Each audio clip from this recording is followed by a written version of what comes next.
श्रोतेहो नमस्कार. आजच्या मन की बात कार्यक्रमावर आधारित वृत्तविशेष कार्यक्रमात आपलं स्वागत. प्रधानमंत्री नरेंद्र मोदी यांनी आज आकाशवाणीच्या मन की बात कार्यक्रमामधून देशवासियांबरोबर संवाद साधला. सरकारच्या योजना, उपक्रम लोकांसाठी असतात, त्यामुळे त्यामध्ये लोकसहभाग असावा, या उपक्रमांना चळवळीचं रूप प्राप्त व्हावं आणि ते यशस्वी ठरावं असा आग्रह प्रधानमंत्री मोदी यांचा नेहमीच असतो. आजच्या मन की बातमध्ये भारतात आणलेल्या चित्त्यांपासून दीनदयाळ उपाध्याय आणि भगतसिंगांची जयंती, सांकेतिक भाषेचं महत्त्व, सागरी किनाऱ्यांची स्वच्छता यांसह विविध विषयांवरच्या पैलूंवर प्रधानमंत्र्यांनी हृदयस्पर्शी संवाद साधला. भारतात आणलेल्या चित्त्यांना पाहण्यासाठी प्राणीप्रेमी खूपच उत्सुक आहेत. मात्र त्याआधी त्यांचं नामकरणही होणार आहे. सरकारनं सुरू केलेल्या चित्ता संवर्धन अभियानालाही एक साजेसं नाव सुचवण्याचं आवाहन आजच्या मन की बातमधून प्रधानमंत्री मोदी यांनी केलं आहे. विशेष म्हणजे समर्पक नाव सुचवणाऱ्याला पारितोषिक म्हणून सर्वात आधी चित्ते पाहण्याची संधीही मिळणार आहे. एकात्म मानवदर्शन आणि अंत्योदय यांच्या विचारातून अवघ्या मानवजातीचं कल्याण साधणं शक्य होईल, असं सांगणाऱ्या दीनदयाळ उपाध्याय यांची आज जयंती आहे. त्यांच्या शिकवणुकीतून आपल्याला प्रेरणा कशी मिळाली याचा उल्लेख प्रधानमंत्र्यांनी आज केला. तसंच भारतमातेचे सुपुत्र भगतसिंगांच्या आगामी जयंतीनिमित्त घेतलेल्या महत्त्वपूर्ण निर्णयाची माहितीही त्यांनी दिली. याविषयी तसंच चित्ता अभियानाविषयी केलेलं आवाहन ऐकूया प्रधानमंत्र्यांच्या शब्दात. नामकरण अगर ट्रेडिशनल हो तो काफी अच्छा रहेगा, क्योंकि अपने समाज और संस्कृति, परंपरा और विरासत से जुड़ी हुई कोई भी चीज हमें सहज ही अपनी ओर आकर्षित करती है। यही नहीं, आप ये भी बताएं, आखिर इंसानों को एनिमल्स के साथ कैसे बिहेव करना चाहिए। हमारी फंडामेंटल ड्यूटीज में भी तो रिस्पेक्ट फॉर एनिमल्स पर जोर दिया गया है। मेरी आप सभी से अपील है कि आप इस कंपटीशन में जरूर भाग लीजिए। क्या पता इनाम स्वरूप चीते देखने का पहला अवसर आपको ही मिल जाए। आज से 3 दिन बाद यानी 28 सितंबर को अमृत महोत्सव का एक विशेष दिन आ रहा है। इस दिन हम भारत माँ के वीर सपूत भगत सिंह जी की जयंती मनाएंगे। भगत सिंह जी की जयंती के ठीक पहले उन्हें श्रद्धांजलि स्वरूप एक महत्वपूर्ण निर्णय किया है। यह तय किया है कि चंडीगढ़ एयरपोर्ट का नाम अब शहीद भगत सिंह जी के नाम पर रखा जाएगा। इसकी लंबे समय से प्रतीक्षा की जा रही थी। मैं चंडीगढ़, पंजाब, हरियाणा और देश के सभी लोगों को इस निर्णय की बहुत बहुत बधाई देता हूँ। साथियों, हम अपने स्वतंत्रता सेनानियों से प्रेरणा लें, उनके आदर्शों पर चलते हुए उनके सपनों का भारत बनाएं। यही उनके प्रति हमारी श्रद्धांजलि होती है। शहीदों के स्मारक, उनके नाम पर स्थानों और संस्थानों के नाम हमें कर्तव्य के लिए प्रेरणा देते हैं। अभी कुछ दिन पहले ही देश ने कर्तव्य पथ पर नेताजी सुभाष चंद्र बोस की मूर्ति की स्थापना के जरिए भी ऐसा ही एक प्रयास किया है। और अब शहीद भगत सिंह के नाम से चंडीगढ़ एयरपोर्ट का नाम इस दिशा में एक और कदम है। मैं चाहूंगा अमृत महोत्सव में हम जिस तरह स्वतंत्रता सेनानियों से जुड़े विशेष अवसरों पर सेलिब्रेट कर रहे हैं, उसी तरह 28 सितंबर को भी हर युवा कुछ नया प्रयास अवश्य करे। कोणतंही कार्य करण्यासाठी मनाचा दृढ संकल्प असेल आणि संघर्ष करण्याची तयारी असेल तर मार्गामध्ये कितीही कोणत्याही अडचणी आल्या तरी त्यावर मात करण्याची शक्ती आपल्यामध्ये येत असते. याची अनेक उदाहरणं देता येतील. दिव्यांग मुलांनी ऑलिम्पिकसारख्या स्पर्धांमध्ये केलेली कामगिरी पाहिली तर याचा अनुभव येईल. साइन लँग्वेज म्हणजेच सांकेतिक भाषा शिकून आपल्या शारीरिक आव्हानांचा सामना करणाऱ्यांविषयी प्रधानमंत्र्यांनी आज व्यक्त केलेले विचार ऐकूयात. भारत में बरसों से एक बड़ी दिक्कत ये थी कि साइन लैंग्वेज के लिए कोई स्पष्ट हाव भाव तय नहीं थे, स्टैंडर्ड्स नहीं थे। इन मुश्किलों को दूर करने के लिए ही वर्ष 2015 में Indian sign language research and training centre की स्थापना हुई थी। मुझे खुशी है कि ये संस्थान अब तक 10,000 वर्ड्स और एक्सप्रेशंस की डिक्शनरी तैयार कर चुका है। 2 दिन पहले यानी 23 सितंबर को साइन लैंग्वेज डे पर कई स्कूली पाठ्यक्रमों को भी साइन लैंग्वेज में लॉन्च किया गया है। साइन लैंग्वेज के तय स्टैंडर्ड को बनाए रखने के लिए राष्ट्रीय शिक्षा नीति में भी काफी बल दिया गया है। साइन लैंग्वेज की जो डिक्शनरी बनी है, उसके वीडियो बनाकर भी उनका निरंतर प्रसार किया जा रहा है। यूट्यूब पर कई लोगों ने, कई संस्थानों ने इंडियन साइन लैंग्वेज में अपने चैनल शुरू कर दिए हैं। यानी 7-8 साल पहले साइन लैंग्वेज को लेकर जो अभियान देश में प्रारंभ हुआ था, अब उसका लाभ लाखों मेरे दिव्यांग भाई बहनों को होने लगा है। मैं इसके बारे में मन की बात में इसलिए भी चर्चा कर रहा हूं ताकि इंडियन साइन लैंग्वेज को लेकर अवेयरनेस बढ़े। इससे हम अपने दिव्यांग साथियों की अधिक से अधिक मदद कर सकेंगे। भाई और बहनों, कुछ दिन पहले मुझे ब्रेल में लिखी हेमकोश की एक कॉपी भी मिली है।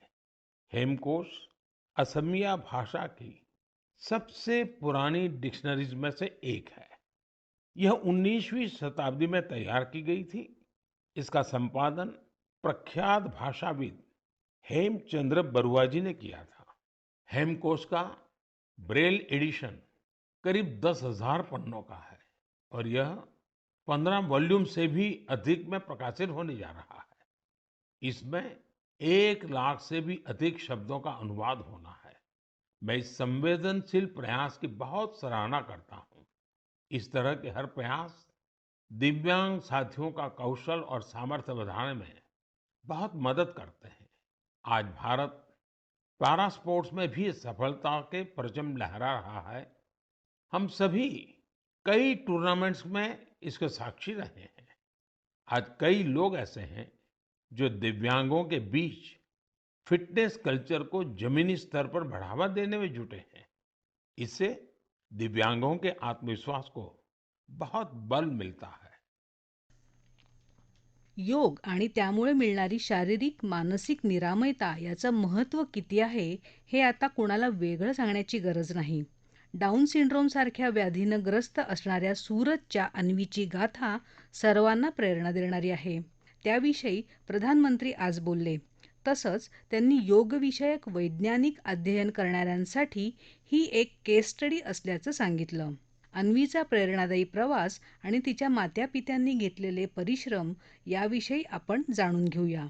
अन्वी जन्म से ही डाउन सिंड्रोम से पीड़ित है और वो बचपन से ही हार्ट की गंभीर बीमारी से भी जूझती रही है।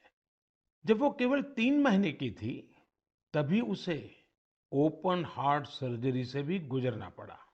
इन सब मुश्किलों के बावजूद न तो अन्वी ने और न ही उसके माता पिता ने कभी हार मानी। अन्वी के माता पिता ने डाउन सिंड्रोम के बारे में पूरी जानकारी इकट्ठा की और फिर तय किया कि अन्वी की दूसरों पर निर्भरता को कम कैसे करेंगे। उन्होंने अन्वी को पानी का ग्लास कैसे उठाना, जूते के फीते कैसे बांधना, कपड़ों के बटन कैसे लगाना, ऐसी छोटी छोटी छोटी चीजें सिखाना शुरू किया। कौन सी चीज की जगह कहाँ है, कौन सी अच्छी आदतें होती हैं, ये सब कुछ बहुत धैर्य के साथ उन्होंने अन्वी को सिखाने की कोशिश की। बिटिया अन्वी ने जिस तरह सीखने की इच्छा शक्ति दिखाई, अपनी प्रतिभा दिखाई, उससे उसके माता-पिता को भी बहुत हौसला मिला। उन्होंने अन्वी को योग सीखने के लिए प्रेरित किया। मुसीबत इतनी गंभीर थी कि अन्वी अपने 2 पैर पर भी खड़ी नहीं हो पाती थी। ऐसी परिस्थिति में उनके माता-पिताजी ने अन्वी को योग सीखने के लिए प्रेरित किया। पहली बार जब वो योग सिखाने वाली कोच के पास गई, तो वे भी बड़ी दुविधा में थे कि क्या ये मासूम बच्ची योग कर पाएगी। लेकिन कोच को भी शायद इसका अंदाजा नहीं था कि अन्वी किस मिट्टी की बनी है। वो अपनी माँ के साथ योग का अभ्यास करने लगी और अब तो वो योग में एक्सपर्ट हो चुकी है। अन्वी आज देश भर के कंपटीशन में हिस्सा लेती है और मेडल जीतती है। योग ने अन्वी को नया जीवन दे दिया। अन्वी ने योग को आत्मसात कर जीवन को आत्मसात किया। अन्वी के माता-पिता ने मुझे बताया कि योग से अन्वी के जीवन में अद्भुत बदलाव देखने को मिला है। अब उसका सेल्फ कॉन्फिडेंस गजब का हो गया है। योग से अन्वी की फिजिकल हेल्थ में भी सुधार हुआ है और दवाओं की जरूरत भी कम होती चली जा रही है। मैं चाहूंगा कि देश विदेश में मौजूद मन की बात के श्रोता अन्वी को योग से हुए लाभ का वैज्ञानिक अध्ययन कर सके। मुझे लगता है कि अन्वी एक बढ़िया केस स्टडी है जो योग के सामर्थ्य को जांचना परखना चाहते हैं। ऐसे वैज्ञानिकों ने आगे आकर के अन्वी की इस सफलता पर अध्ययन करके योग के सामर्थ्य से दुनिया को परिचित कराना चाहिए। ऐसी कोई भी रिसर्च दुनिया भर में डाउन सिंड्रोम से पीड़ित बच्चों की बहुत मदद कर सकती है। दुनिया अब इस बात को स्वीकार कर चुकी है कि फिजिकल और मेंटल वेलनेस के लिए योग बहुत ज्यादा कारगर है। ज्यावेळी संस्कृती वसाहती यांचा अभ्यास केला गेला त्यावेळी लक्षात आलं आपल्या पूर्वजांनी नदी जलाशयांच्या काठांवर किनारी प्रदेशांवर कुटुंब कपिलांसाठी आश्रयस्थाने निर्माण केली. कारण अर्थातच पाण्याची गरज भागवणं हा त्यामागचा विचार होता. भारताला 7,500 किलोमीटर लांबीचा समुद्र किनारा लाभला आहे. आज हेच किनारे अस्वच्छ बनल्यामुळे अनेक समस्या निर्माण होत आहेत. त्यावर उपाययोजना म्हणून सरकारनं स्वच्छ सागर सुरक्षित सागर ही मोहीम किनारी प्रदेशांमध्ये सुरू केली आहे. स्वातंत्र्याच्या अमृत महोत्सवी वर्षानिमित्त ही मोहीम 75 दिवस चालणार आहे. यामध्ये देशभरातल्या समुद्रकिनारी भागात कोणकोणते उपक्रम राबवले जात आहेत याचा उहापोह प्रधानमंत्री मोदी यांनी आज केला. त्याविषयी ऐकूया. यहाँ मैं देश के तटीय क्षेत्रों में कोस्टल क्लीनिंग की एक कोशिश स्वच्छ सागर सुरक्षित सागर इसके बारे में बात करना चाहूंगा। 5 जुलाई को शुरू हुआ यह अभियान बीते 17 सितंबर को विश्वकर्मा जयंती के दिन संपन्न हुआ। इसी दिन कोस्टल क्लीनअप डे भी था। आजादी के अमृत महोत्सव में शुरू हुई यह मुहिम 75 दिनों तक चली। इसमें जन भागीदारी देखते ही बन रही थी। इस प्रयास के दौरान पूरे 2.5 महीने तक सफाई के अनेक कार्यक्रम देखने को मिले। गोवा में एक लंबी ह्यूमन चेन बनाई गई। काकीनाडा में गणपति विसर्जन के दौरान लोगों को प्लास्टिक से होने वाले नुकसान के बारे में बताया गया। एनएसएस के लगभग 5,000 युवा साथियों ने तो 30 टन से अधिक प्लास्टिक एकत्र किया। ओडिशा में 3 दिन के अंदर 20,000 से अधिक स्कूली छात्रों ने प्रण लिया कि वे अपने साथ ही परिवार और आसपास के लोगों को भी स्वच्छ सागर और सुरक्षित सागर के लिए प्रेरित करेंगे। मैं उन सभी लोगों को बधाई देना चाहूंगा जिन्होंने इस अभियान में हिस्सा लिया। श्रोते हो, आगामी दसरा दिवाळी या सणांमध्ये खरेदी करताना तसंच भेटवस्तू देताना व्होकल फॉर लोकल मोहीम अधिक बळकट करण्यासाठी स्थानिक शिल्पकार कलाकारांच्या वस्तू आणि खादी उत्पादनं घेण्याला प्राधान्य द्यावं असं आवाहन आज प्रधानमंत्री मोदी यांनी केलं आहे. याबरोबरच आजचा वृत्तविशेष हा कार्यक्रम संपला. हा कार्यक्रम आकाशवाणी मुंबईच्या प्रादेशिक वृत्त विभागानं सादर केला. संपादक आणि सादरकर्त्या सरस्वती कुवळेकर, लेखन आणि समन्वय सुवर्णा बेडेकर, निर्मिती सहाय्य गुरुनाथ तेरवणकर आणि निवेदन अमिता बडे.